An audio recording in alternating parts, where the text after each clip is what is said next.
नमस्कार सांगमाने आजिर रेसिपी को स्वागत करुच्ची। आज मु बनई जोड़ा कि फूल कोबीर झोल जोड़ा कि बिना पियाज रसुण रे बनई आउ गोटे चामच सोरिष दे आज मु आपण मानकु गोटे टेस्टी माने विभिन्न प्रकार पूजा पर्वण व्रत आपण माने खाई परिबे। बहुत टेस्टी लगे आज फूल कोबी आलू झोल आउ देखा जमती भल लगुच खाइबा मते बहुत बढ़िया लगे।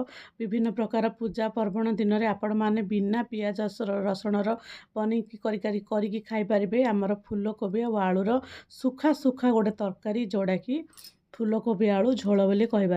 आशा करुच्ची आजिर भिडियोटी आपण मानकु निश्चित भाव में भल लगे। आ भिडियोटा को शेष पर्यंत देखंतु ताहाले बुझी पारिबे आजिर ए रेसिपी केमिति बनैछि। सेतिपय मु किछि फूल कोबी नै जाइछि जोड़ा कि फ्रेश फूल कोबी। यार क्वांटिटी आपण माने चाहिले कम अधिका करिकि नै पारिबे। गोटे फूल कोबी को भल भाव में तार डेम्फ भल भाव में काटिदेबा। तार प्रति पाखुड़ा गुड़ाक आमे टिके बड़ बड़ आकार गोटा गोटा टिके रखिबा। जोड़ा कि फूल कोबी खाए जो तरकारी खाइबा समय जमती पार्टी को प्रति फूल कोबीर पाखुड़ा पूरा टेस्टा पूरा पूरा गोटे अलग प्रकार टेस्ट हम से भाव में प्रति फूल कोबीर पाखुड़ा को एमती गोटा गोटा रखिबा। साधारणतः फूल कोबी तरकारी कले टिके नरम हो जाए से गोटे बेसिक मसला दरकार। गोटे चामच जीरा ता सहित टिके सोरिष ता सहित अदा ता सहित आमर धनिया ता सहित गोटे टमाटो बिना पियाज रसुण बनौछि। पियाज और रसुण व्यवहार टोटाली एथिरे हेबनी। आपण माने एई मसला को गोटे फाइन गोटे पेस्ट बनईदेवा जमती कि माने सोरिषर टेस्टा और टमाटर टेस्टा बहुत बढ़िया लगे। ता सहित गोटे एपटे सोरिष को ग्राइंड करदेला पर गोटे पैन बसैली से अल्प टिके रिफाइन ऑयल नहीं गली जोड़ा कि आम काटी रखि आम फूल कोबी को भल भाव में लो टू मीडियम जल में भाजीदेवा। फूल कोबी को आगुरी जब एमती भाजीदेवा ताहले फूल कोबी अति सहजरे नरम हो जाए। ता सहित तरकारी बनवा समय से गोटा गोटा हो रही है से आके टिके भल भाव में भाजीदे। मैंने भाजी पारे न भाजी भी चलो कितु भाजीदे ताकू बहुत बढ़िया लगे। ता सहित से एपटे भाजी काढ़देला पुणी अल्प टिके तेल देदेले जोड़ा कि तरकारी उपरकू जावा।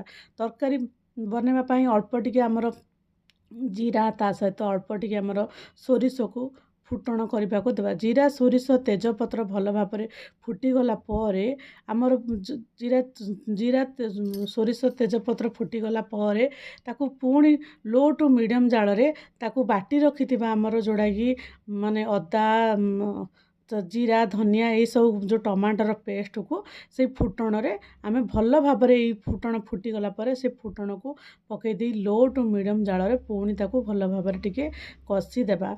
जेहेतु एथिरे मु गोटे चामच सोरिष देइछि सोरिष देवा द्वारा सोरिषर टिके कंचा स्मेल जीवा पर्यंत आमको ताकू भल भाव में टिके भाजवा पड़ो।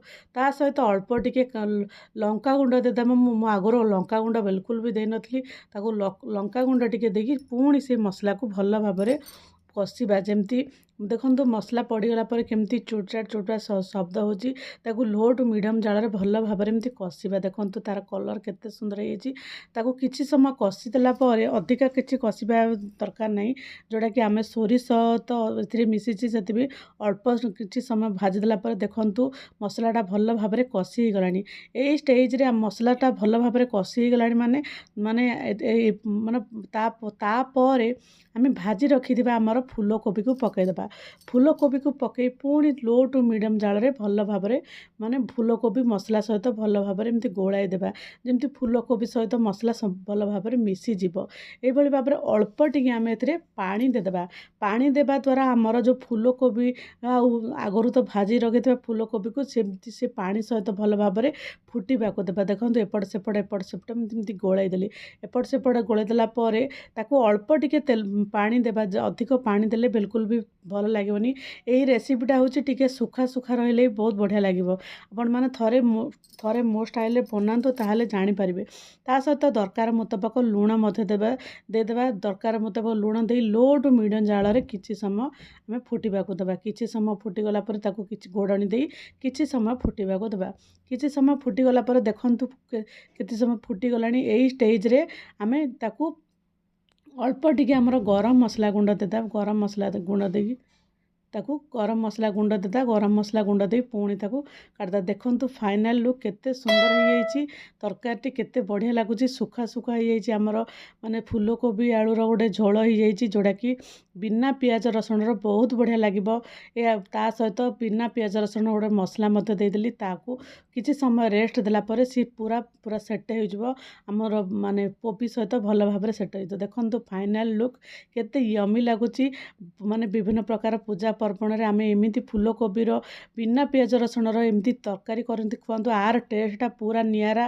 ଏଥିରେ ସୋରିଷ ଜିରା ଧନିଆର ମିଶିଛି, ଯେଉଁଟାକି ଖାଇବାକୁ ବହୁତ ବଢ଼ିଆ ଲାଗିବ। ଥରେ ମୋ ଷ୍ଟାଇଲ୍ରେ ଏଇଭଳି ଭାବରେ ବିନା ପିଆଜ ରସୁଣର ଫୁଲକୋବି ଆଳୁ ମାନେ ଶୁଖା ତରକାରୀ ବନାନ୍ତୁ, ଯେଉଁଟାକି ବହୁତ ବଢ଼ିଆ ଲାଗିବ। ଆଉ କେମିତି ଲାଗିଲା ଆପଣମାନଙ୍କର ଅନୁଭୂତି ମୋ ସହିତ ସେୟାର କରନ୍ତୁ। ଆଉ ପ୍ରତି ଫୁଲକୋବିର ପାଖୁଡ଼ା ଗୁଡ଼ାକ ଦେଖନ୍ତୁ ପୁରା ଗୋଟା ଗୋଟା ହେଇ ରହିଛି, ବିଲକୁଲ ବି ଭାଙ୍ଗିନି। ମୁଁ ଯେମିତି ଆପଣଙ୍କୁ ବୁଝେଇଥିଲି ସେମିତି ଭାବରେ। ଆଉ ରହୁଛି ସାଙ୍ଗମାନେ, ପୁଣି ଦେଖାହବ ନୂଆ ଏକ ରେସିପି ସହିତ। ଜୟ ଜଗନ୍ନାଥ।